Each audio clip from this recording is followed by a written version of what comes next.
Hey there, and welcome. Today we are jumping into something super interesting, the so-called weird habits of really, really smart people. Let's get right to it. So let me just ask you, has anyone ever pointed out one of your quirks and, called it weird? Maybe it's how you talk to yourself, or the state of your desk. Well, you're gonna want to hear this. Because it turns out, psychology suggests that some of those very same habits, the ones that look a little odd on the surface, might actually be big, flashing signs that your brain is just built differently, that it's optimized for efficiency and deep, complex thought. So that's what we're going to do. We're going to take a look at 6 of these common weird habits and completely reframe them. We'll look past the label and get to the powerful mental processes that are really going on. First up, let's dive into the mind's inner world. We're talking about how it chews on thoughts and cracks tough problems, sometimes using methods that, can look a little strange from the outside. Okay, habit number 1, talking to yourself. We've all caught someone doing it, maybe we even do it ourselves, but it's not what it looks like. Psychologists have a name for this. It's called verbal reasoning. You see, by speaking your thoughts out loud, you're forcing your brain to give them structure. It's like turning a messy cloud of ideas into an organized list.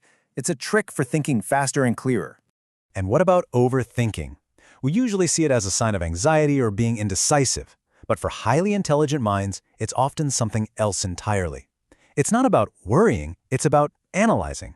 This is called cognitive complexity, the brain's natural tendency to juggle a ton of variables, predict outcomes, and see angles that most people just miss. And this quote just nails it. It's a logical process, not an emotional one. They're not stuck in a loop of anxiety. They're on a mission, methodically mapping out the entire landscape to make sure they choose the absolute best path. It's a feature of their operating system, not a bug. All right, moving on to our next section, because this is where it gets really interesting. It's all about focus and how super smart minds are incredibly, almost ruthlessly, efficient about where they spend their mental energy. You know the stereotype, right? The messy desk. To most people, it just looks like chaos, but often it's a sign of what's called selective organization.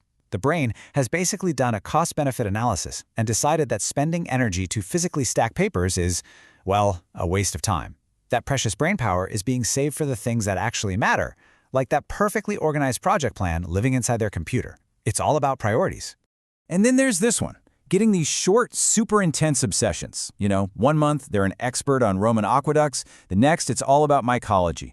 This isn't a short attention span. It's actually a really powerful curiosity system at work. See, every time they learn something new and exciting, their brain gets a little hit of dopamine.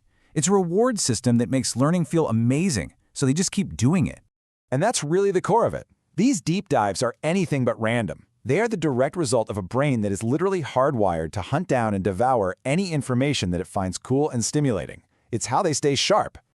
Okay, our final 2 habits. These are ones that can sometimes make a person seem a bit antisocial. But the truth is, it's not about that. It's about a relentless search for depth and clarity. Have you ever known someone who just loves to go on long walks all by themselves? They're not always trying to get away from people.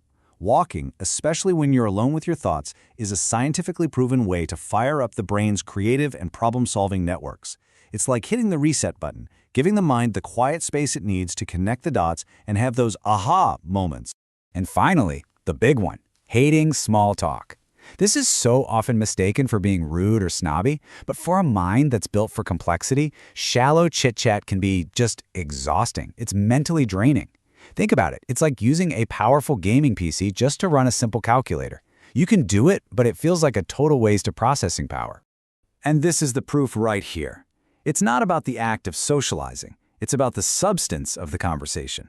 That same person who is quiet during small talk will suddenly come alive, buzzing with energy and ideas the second the topic turns to something complex and interesting. They don't hate talking, they just crave a conversation with some meat on its bones. So we've gone through all these different habits. Let's pull back and look at the big picture. What is the one common thread that ties all of this together? So just to recap, we've got talking to yourself to get organized, overthinking as a deep logical analysis, a messy desk for peak efficiency, deep obsessions fueled by curiosity, walking alone to spark creativity, and skipping the small talk to save energy for what really matters. And here's the theme. None of these are random quirks. They are all logical, purposeful strategies of a mind that is fundamentally wired for 3 things: depth, efficiency, and complexity. They're not oddities, they're optimizations. So I want to leave you with this one final thought. The next time you catch yourself doing one of your own weird little habits, just pause. Instead of judging it, get curious. Ask yourself, what amazing purpose could this actually be serving? Because what if that thing you think is your strangest quirk is actually your greatest strength?